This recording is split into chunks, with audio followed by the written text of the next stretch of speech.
بادشاہ خوش نہیں تھا، وہ خوش رہنا چاہتا تھا اور خوشی کی تلاش میں مارا مارا پھرتا تھا۔ اس نے خوشی کے ماہرین کی مدد بھی لی اور سیانوں، دانشوروں اور سمجھداروں کی پوٹلیوں میں بھی جھانکا، مگر خوشی کا فارمولہ ہاتھ نہ آیا۔ وہ ایک پہاڑ پر چلا گیا۔ پہاڑ پر ایک درویش رہتا تھا۔ درویش کے دو مشاغل تھے، صبح صادق کے وقت مشرق کی طرف منہ کر کے بیٹھ جانا اور سورج کو آہستہ آہستہ افق سے ابھرتے ہوئے دیکھنا، اور اس کے بعد جنگل میں نکل جانا، سارا دن جنگل میں گزار دینا۔ بھوک لگتی تو وہ درختوں سے پھل توڑ کر کھا لیتا تھا، پیاس محسوس ہوتی تو وہ ندیوں، جھرنوں اور آبشاروں کا پانی پی لیتا۔ درویش کے پاس رہنے کے لیے ایک کٹیا تھی، وہ رات کٹیا میں آ جاتا تھا۔ سردیوں کے لیے 2 کمبل تھے، گرمیوں کے لیے کھلا آسمان اور ٹھنڈی زمین تھی، اور کپڑے لتے کی ضرورت زائرین پوری کر دیتے تھے۔ درویش کے پاس اس کے علاوہ کچھ نہیں تھا، لیکن وہ اس کے باوجود خوش تھا۔ بادشاہ اس خوشی کی وجہ دریافت کرنے کے لیے درویش کے پاس پہنچ گیا۔ درویش نے سنا، کہا لگایا، لکڑی کی کھڑامیں پہنی اور بادشاہ سے کہا، بادشاہ سلامت، میں اس کا جواب آپ کے دربار میں جا کر دوں گا۔ بادشاہ نے درویش کو گھوڑے پر بٹھایا اور دارالخلافہ آ گیا۔ درویش نے درخواست کی، آپ اب کسی ضرورت مند کو بلائیے۔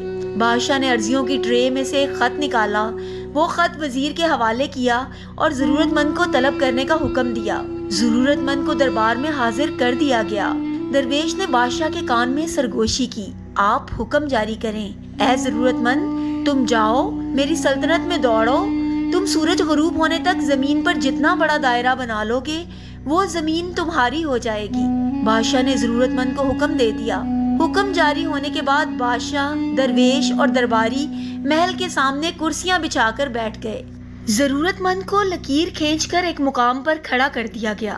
بادشاہ کا رومال ہلا اور ضرورت مند نے دوڑنا شروع کر دیا۔ ضرورت مند نے دوڑ کے آغاز میں وقت کو 2 حصوں میں تقسیم کر دیا، صبح سے ظہر تک آگے جانا اور ظہر سے مغرب تک واپسی کا سفر۔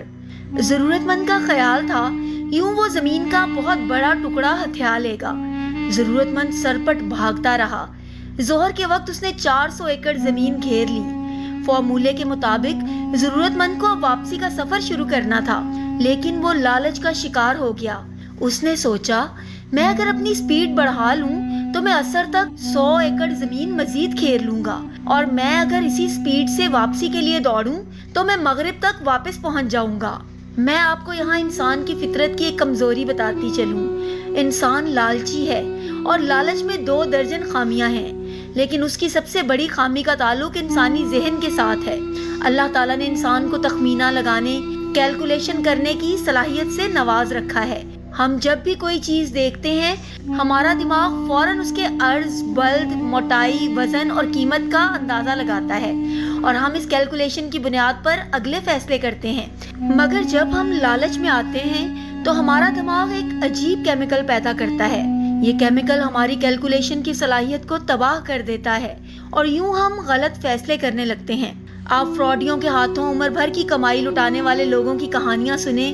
آپ کہانی سننے کے فوراً بعد کہیں گے، تم پڑھے لکھے سمجھدار انسان ہو، تم یہ اندازہ نہیں لگا سکے کہ لوہا کبھی سونا نہیں بن سکتا، یا جو شخص ٹیکسی پر تمہارے پاس آیا تھا وہ تمہیں 5 کروڑ کی زمین 2.5 کروڑ میں کیسے دے سکتا ہے، یا جو دکان مارکیٹ میں کروڑ روپے کی ہے وہ 10 لاکھ روپے میں کیسے مل سکتی ہے، اور مٹھائی سے شوگر کا علاج کیسے ہو سکتا ہے، اور اتنی خوبصورت لڑکی امریکہ سے پاکستان آ کر تم جیسے میٹرک فیل لڑکے سے کیوں شادی کرے گی، وغیرہ وغیرہ۔ فراڈ کا نشانہ بننے والا عموماً یہ جواب دیتا ہے، بھائی جان وہ جادوگر تھا، اس نے میری عقل پر پردہ ڈال دیا تھا۔ جادوگر لالچ تھا، اور لالچ سے پیدا ہونے والا وہ کیمیکل تھا جو انسان کی عقل سلب کر لیتا ہے، اور یوں اچھا بھلا سمجھدار شخص ماموں بن جاتا ہے۔ میں واپس زمین گھیرنے والے شخص کی طرف آتی ہوں۔ لالچ نے اس کی عقل بھی سلب کر لی، اس کی کیلکولیشن بھی غلط ہو گئی۔ وہ مزید زمین کے لالچ میں عصر تک بھاگتا رہا۔ سورج نے جب تیزی سے واپسی کا سفر شروع کیا تو اس شخص کو اپنی غلطی کا احساس ہوا۔ وہ پلٹا اور واپسی کے لیے دوڑ لگا دی، لیکن دیر ہو چکی تھی۔ وہ اب مغرب سے قبل واپس نہیں پہنچ سکتا تھا۔ اس کے پاس اس وقت 2 آپشنز تھے۔ وہ اپنی ہار مان لیتا، دوڑنا بند کر دیتا